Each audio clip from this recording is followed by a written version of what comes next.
Good morning.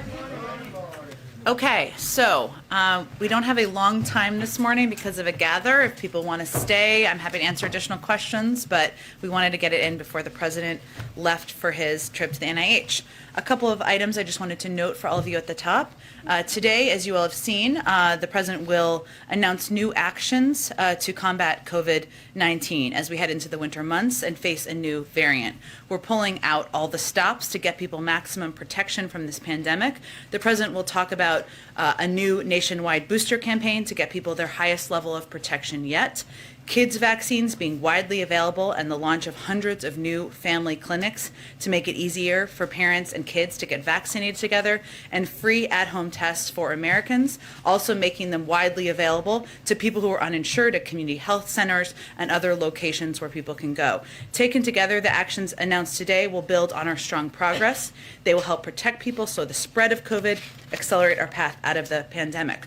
Our view and belief, and the belief of our medical team, is that we have the tools to keep people safe. We're executing on a robust plan that builds off of all the actions we've taken to date. We are not starting from scratch here. The slide behind me, as you see, outlines some of the big measures we are taking, and the president will talk more about later this afternoon. Also wanted to note today, the United States government, in coordination with allies and partners, is imposing sanctions to hold the Lukashenko regime accountable for its ongoing attacks on democracy, human rights, and international norms, and for their continued repression both inside and outside of Belarus. This is the 5th time the United States has imposed sanctions on Belarus since August of 2020, and the 3rd joint action with the European Union, the United Kingdom, and Canada this year alone.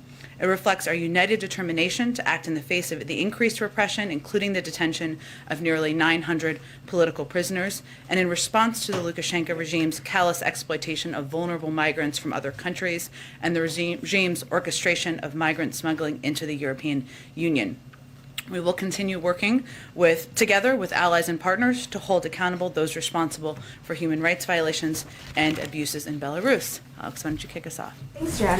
Considering samples of Omicron were found in Belgium, Germany, and the Netherlands before South Africa identified and announced the first cases there, can you explain how the U.S. is continuing to justify a ban on travel from just South Africa?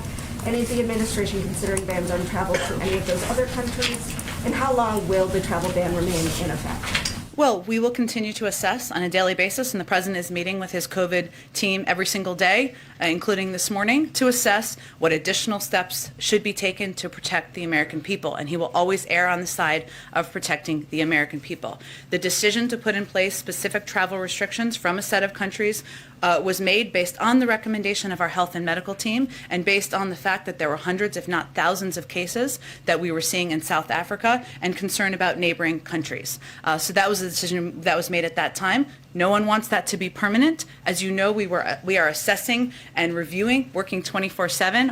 Our health and medical teams are to evaluate, learn more about this variant, and we will assess if additional restrictions need to be put in place. And then on the Iran nuclear talks, the Israeli PM Naftali Bennett spoke with Blinken today and suggested Iran nuclear talks should be halted and stressed that Iran is conducting, quote, nuclear blackmail. What's the U.S. response? Is there any consideration of halting the talks at this point? Every country, including, of course, our friends in Israel, is entitled to their own point of view. Our view is that a diplomatic path forward, continuing to pursue an opportunity for diplomatic discussions to have greater access, to return to mutual full compliance with the JCPOA continues to be the right path forward. Go ahead, Jen. Jen, the announcement today that the president is making includes requiring insurance companies to pay for at-home over-the-counter tests. Mm-hmm. Reimburse, yes. To reimburse customers for those tests. Will the government reimburse the insurance companies, or do the insurance companies just need to cover that cost? It's a very good question, Jeff. As you know, and I think may have seen in the background call last night, or if not, I'll provide additional information. We expect to have the final rules on this and have this implemented in mid-January. So I expect additional details about how it will work and the functioning of it will be out in that timeline. So that question is just not answerable yet? I will Don't check and know. see with our COVID team if it is, but again, there's typically a rulemaking process that will be done through HHS that will answer and provide additional clarity on this, on the implementation of it. Okay, and on a separate topic, do you have any updates on White House plans to arrange a call between President Putin and President Biden? Foreign Minister Lavrov today said that Moscow will take measures to ensure its own security if the U.S. and its allies refuse to discuss security guarantees. Well, we're hardly refusing to have discussions with the Russians, considering our Secretary of State and the Foreign Minister of Russia had a discussion today, and we've had ongoing discussions at a high level with the Russians. The President continues to believe in the benefit of global diplomacy at a high level, at a leader level, as you've seen over the course of the past 10 to 11 months. But I don't have anything to preview or announce as it relates to a call or engagement between President Biden and President Putin. Go ahead. Hey, Jen. So just following up on this Minnesota news, given the fact that this individual began experiencing symptoms on November 22nd, tested positive on November 24th, that would suggest that there's been community spread of this variant for at least the last 10 days within the United States. Is that the White House's assessment, and to what extent does that change your understanding and your approach to combating this new variant? Well, I think we need to be very careful from the government and of course from the media as well about how we assess and attribute community spread or what has happened here. There was information put out by the Minnesota Public Health Department. I would just reiterate a couple of the components of that. Many of you may have seen it, but in case you haven't, there's an individual, an adult male, a resident of Hennepin County. He had been vaccinated. The person developed mild symptoms, as you noted, on November 22nd and sought COVID-19 testing on November 24th. The person's symptoms have resolved. The person spoke with the Minnesota Public Health Department investigators and reported traveling to New York City and attending the Anime New York City 2021 convention at the Javits Center from the 19th through the 21st. Any contact tracing, which is imperative and important, would be done through the CDC and public health officials as well. But I would also note that the Minnesota Public Health Department will do a press conference at noon, and we would expect they'd have additional information. Important question about contact tracing and what we anticipate. I just want to really rely on the public health officials to speak to that. And are you aware of any other cases of the Omicron variant in the United States at the moment, other than the Minnesota case and the California case? We have been very transparent. Hopefully you would all agree about providing that information as it becomes available. It typically comes through public health departments. They often provide it themselves first, but we are in close touch every single day with state and local public health authorities. So not that I'm aware of, obviously, it, again, typically rises through public health officials. I would note, as this Dr. Fauci has said over the course of the last week, every single day, even the restrictions we put in place was not going to prevent this variant from coming here. It would just slow. That was the objective. So we do anticipate there will be more cases, and we know that will be the case, and that's why we're focused on doing everything we can to fight the virus and the variant. Just big picture here. President Biden has repeatedly promised to shut down this virus. He has talked about wanting to end the pandemic. Is that still possible? Does he still believe that that is possible, or are we starting to shift now, especially with the rise of this variant, to perhaps accepting that we need to live with COVID for years to come? Well, first I would say there's a lot we don't know about the variant yet, and that is challenging and frustrating. I understand for Americans, for all of you, and we want to give the space and time for the public health officials who are working 24/7 to assess and provide guidance on it. There are a range of options, as Dr. Fauci has spoken to and our medical experts have spoken to.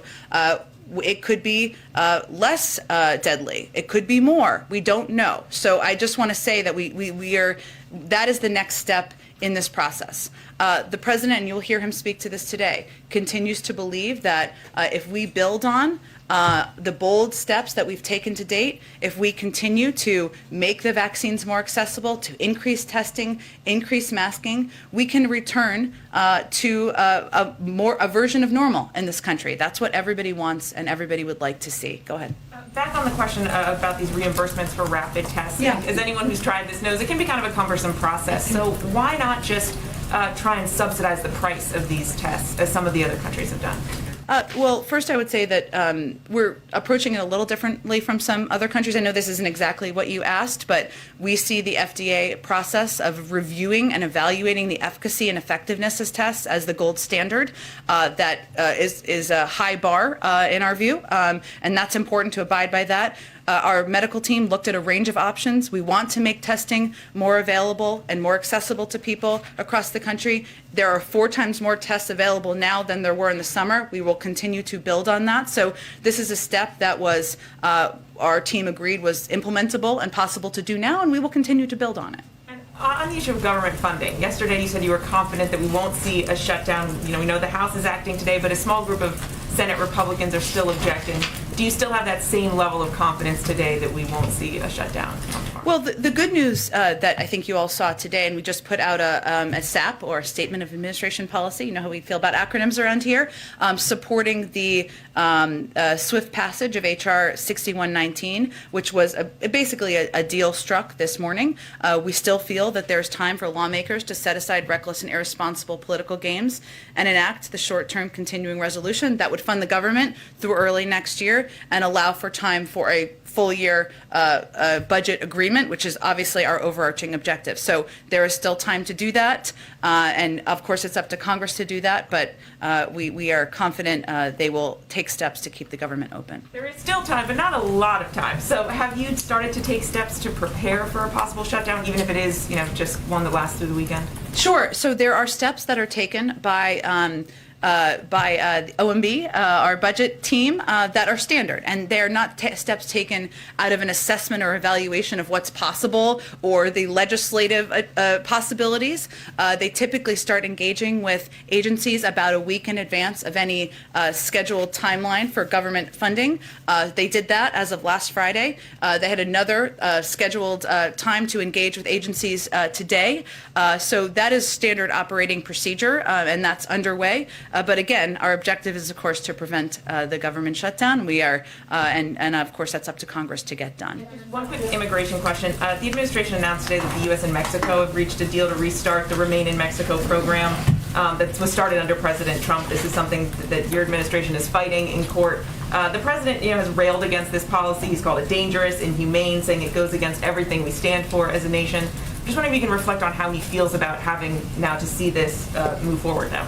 Well, as you noted, Mary, Secretary Mayorkas also and the president have repeatedly said that this program has endemic flaws. It has imposed unjustifiable human costs, pulled resources and personnel away from other priority efforts, and failed to address the root causes of irregular migration.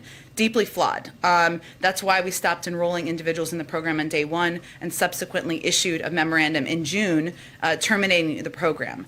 And Secretary Mayorkas issued another memorandum announcing and explaining his decision to terminate the program once again in October. As you noted, though, we are in a situation where we're under a court, abiding by court ruling. And so that is what we are working to implement at this point in time. There are some key changes and exemptions the Department of Homeland Security announced this morning and can speak to, but our view of the program has not changed. We're working to implement under the court order. Go ahead. Thanks, Jen. Another testing question. So you said you want to make testing as affordable and available as possible. So in addition to requiring insurers to cover at-home tests, is the administration doing anything to make in-person PCR tests more widely available, more affordable? Because as anyone who has had to get a PCR test, let alone a rapid PCR test, knows, it can be hard to find one and expensive, and especially getting that quick test is very, very hard. Sure. Part of the plan the president is announcing is free tests, about 50 million tests that we're going to make available at places like rural clinics, community health centers, to ensure they're broadly available in a range of places where people can go and access them. And again, this is part of our effort to build on what we've already done to date. We made $3 billion worth of investments to accelerate the production of rapid tests and expand capacity. When President took office, there were 0 at-home tests available. Now there are 8. This supply will quadruple this month from where we were at in the summer, and we're going to continue to build on this. So this is a step to make it more affordable for people at home, but to also make them more widely available at a range of locations, community health centers, rural health clinics, so that people can go and find them. And on abortion, based on what we heard at the Supreme Court yesterday, is the White House concerned that this Supreme Court is about to overturn Roe versus Wade? And what, if anything, are you doing to prepare for that possibility? Well, I'm not going to make an assessment of how the Supreme Court will rule, but what I will say is that the President is committed to working with Congress to codify the constitutional right to safe and legal abortion as protected by Roe. He's announced his strong support for passage of the Women's Health Protection Act, urges Congress to pass it. And again, I would reiterate something I conveyed yesterday, that he believes that Mississippi's law blatantly violates women's constitutional rights to safe and legal abortion. Every American deserves access to health care, including reproductive health care. We're not going to predetermine how the Supreme Court will rule, but he supports codifying Roe through Congress. That's something that they can act to do. You think that's a real possibility? There is a bill currently, the Women's Health Protection Act, and he urges Congress to pass it. Go ahead. Thank you, Jen. A handful of key aides have announced either that they are leaving the vice president's office or are reportedly going to be leaving the vice president's office soon. Is the vice president not satisfied with the staffing that she has had so far, or do people just not want to work for her anymore? Well, Peter, I would say that working on a presidential campaign, I may be covering one too, I would say, to be fair, and working in the first year of a White House is exciting and rewarding, but it's also grueling and exhausting. It's all of those things at once. And many of the team members you're referencing, and I would just note there has been an announcement about Simone Sanders departing, but there hasn't been official announcements about others. So I would leave it to them and the vice president's team to make any additional announcements. But in my experience, and if you look at past precedent, it's natural for staffers who've thrown their heart and soul into a job to be ready to move on to a new challenge after a few years. And that is applicable to many of these individuals. It's also an opportunity, as it is in any White House, to bring in new faces, new voices, and new perspectives. And I expect you'll hear more from the Vice President's office on that in due time. So this is not a case of bad headlines about the vice president and a decision being made to shake up the staff to fix an image issue. You know, Peter, I think I spoke to it, and I would note that, and I'll just speak to Simone since I knew her before, and she's been officially announced, and I knew her even before she joined the Biden campaign, sitting on many panels with her on CNN sets, and knowing someone like her. She joined the campaign early on, as many of you know. She's been a part of this for 2.5 or 3 years. She's somebody, and anybody who's spent time with her knows that she is whip smart, and she has charisma coming out of her eyeballs, and she's going to do plenty of interesting things in the world in the future. She'll always be a part of this Biden-Harris family, and it's only natural after a couple of years to be ready for something new. And that's what happens in my experience in the past in White Houses often. Does the vice president think that staff are to blame for her not making any kind of meaningful progress on the big things in her portfolio, like passing voting rights or addressing the root causes of migration? I know the Vice President is grateful to all of the staff who have served her. She also understands the excitement and the grueling nature of working on a campaign and working in a White House. And again, as I noted earlier, it's also an opportunity to bring in new faces and perspectives, which is overall a very positive thing. Okay, and then big cities are dealing with smash and grab robberies. A record number of police officers have been shot and killed this year. What is President Biden going to do about all this lawlessness?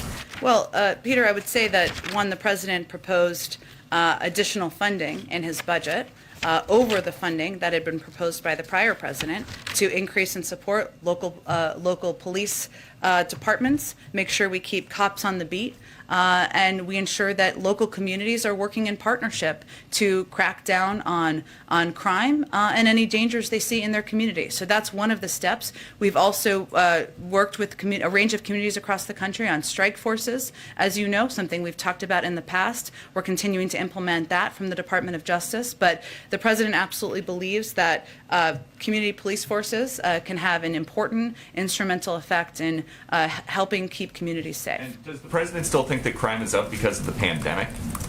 I think many people have conveyed that, and also one of the reasons that one of the root causes of crime in communities is guns and gun violence, and we've seen that statistically around the country. Right, to your point, so when a huge group of criminals organizes themselves and they want to go loot a store, a CVS, a Nordstrom, a Home Depot, until the shelves are clean, you think that's because of the pandemic?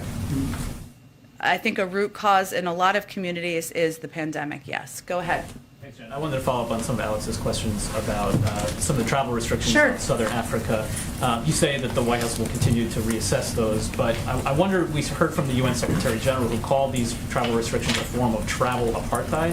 Is there any diplomatic effort underway on the part of the administration to address the concerns that have been raised about this decision? Yeah, Mike, it's a great question. I mean, we, of course, are in close touch with, at a diplomatic level, with leaders in these countries about the steps we're taking and why we're taking them. And it's not meant to be a punishment. It is steps recommended by our public health officials and medical experts in order to delay the spread of a variant. Not prevent it again, but delay in order to give us more time to assess and evaluate what this variant means. But of course, we are in touch through diplomatic channels. Part of the plan that the president is discussing today calls for accelerating the distribution, 200 million vaccines in the next Yeah. days to the international community. The president, though, indicated the other day that at least as it relates to South Africa, the problem was not the supply of vaccine, but the implementation, the wariness Yeah. among some of the citizens. Can you discuss a little bit more about what is going into the decision about where to send these vaccines and how? Yeah, another important issue that probably we don't talk about enough because it's not just vaccine supply. It's know-how. It's the ability to get shots in arms. It's the ability for to have staffing. It's vaccine hesitance, which we've experienced in this country. We have a lot of lessons learned. And we're also working through programs through USAID, through the State Department and others to ensure we are augmenting support in those areas as well. So we are prepared to provide additional vaccine doses to South Africa when they're prepared to receive them. And that is an open communication. We're having an open discussion about that as well. And then lastly, this is a version of a question we ask you often, but given the fact that The president had his doctor's appointment. given the More Fed nominees coming. What else you got? Given the fact, though, that the president was just in Minnesota, obviously the latest case of Omicron was from there. I'm wondering, you had announced as part of the travel that this was a ramp up of a national travel campaign on the part of the president and the administration. Yeah. Are there any determinations being made about the president, where he travels, how often he travels, given concerns about this? We saw him as well, a long rope line when he was there after the event. Is that the kind of thing he might be discouraged from doing until we know more about just how transmissible this is? That has not been advice given by our health and medical experts at this point in time. Obviously, we abide by CDC guidelines, but I would expect, and our plans are moving full speed ahead at this point, to have the president travel around the country, sell his infrastructure plan, make clear to the American people what he's doing to lower their costs. So you'll see him out on the trail, I would expect, next week. Go ahead. Jen, can I Thanks, follow Jen. up on this question, please? Oh, go ahead. Given what you said about the first year of the White House being so grueling, are you expecting or preparing for turnover here at the White House among senior ranks? I think I noted that because I've worked here before.